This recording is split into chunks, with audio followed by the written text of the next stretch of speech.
to the agent of Joseph Flacco and Joseph Flacco, and to Ozzie Newsome. You got played like a fiddle by Joe Flacco and his agent by signing him to the largest contract in NFL history. You know what they did?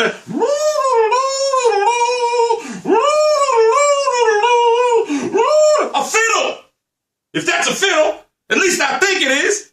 You gave Joe Flacco the highest contract in National Football League history. Based on what? Beating Peyton Manning in the playoffs? Playoffs? Everyone beats Peyton Manning in the playoffs. And let's be real about this. If the goddamn safety and cornerback let the receiver get behind them late in that game, that should never happen. That should have never happened. A lucky 68-yard ball thrown in the air and it gets them in the playoffs. And they beat the Patriots. Who don't beat the Patriots when the game matters anymore? You gave him the largest contract in NFL history based on 3 games, 1 postseason. What did he do during the regular season? He had his ups and he had his downs. But you made him the highest paid player in National Football League history by signing him to the largest contract ever. Playoffs? Playoffs? Look, Ozzie Newsome, this is what you're seeing in your sleep right now. Fiddle! Fiddle! Fiddle! Wake up! Now I know there's going to be some Ravens fans out there saying, well, you're just mad because you don't have him. I know you're thinking, oh, he got Mark Sanchez. No, I got Brandon Whedon, who is average. I don't want Flacco. I would take him, but I certainly wouldn't make him the highest paid player in the National Football League. I would take Roethlisberger over him. I would take Brady over him. I would take Manning over him. I would take Romo over him. I would take Vic over him. I would take Phillip Rivers over him. I would take Stafford over him. I would take anyone over him at this juncture for that money.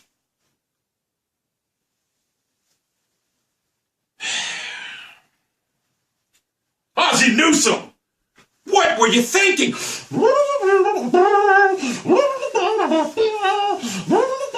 You got played like a fiddle. Joe Flacco, my hat's off to you because I don't have the hat right now. It's in the other room. You played the general manager and the Ravens like a fiddle. Like a fiddle! And I'm glad. Because now you ain't going to be able to sign Kruger. You're going to lose all your other players. You're not going to sign fucking Ed Reed. I said Ed O'Neill, but Ed Reed. You're going to lose all these defensive players that made your team consistent. Because Flacco had 1 good postseason.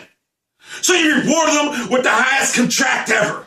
The highest contract in National Football League history. The highest contract ever. Well, you know what? That's what I think of it. That is why I am glad. I am glad you did. Now, I got nothing against Joseph Flacco. He played great in the postseason. He played great this season in the postseason. However, 1 postseason does not warrant $20 million contract. It doesn't warrant a $20 million contract. It does not warrant that. I'm sorry, it does not warrant that. So, Ozzie Newsome, this is what you'll be seeing in your sleep for the next couple years. If that's a fiddle, maybe a fiddle's that little banjo thing they played on hee-haw, whatever, I don't even know. But the bottom line is, you rewarded Joseph Flacco $20 million contract for beating Peyton Manning in the playoffs. Playoffs? Doesn't everybody beat Peyton Manning in the playoffs unless your name ain't Rex Grossman in a rainstorm? Doesn't everybody beat Peyton Manning? And like I said, if the safety and cornerback, last play of the game, your job is to be the last line of defense safety. Nothing gets behind you. Everything's in front of you. But what happens? The guy for Denver, oh, he's behind me. Touchdown. Anyone could have threw that ball. Maybe Colt McCoy could have, his arm's too weak. But anyone could have. Ozzie Newsome, now I know why you played for the Browns. Because you signed him to the largest contract. Whatever, I'm done. So, my hat's off to you, Flacco, for getting your money and your agent. But you know what?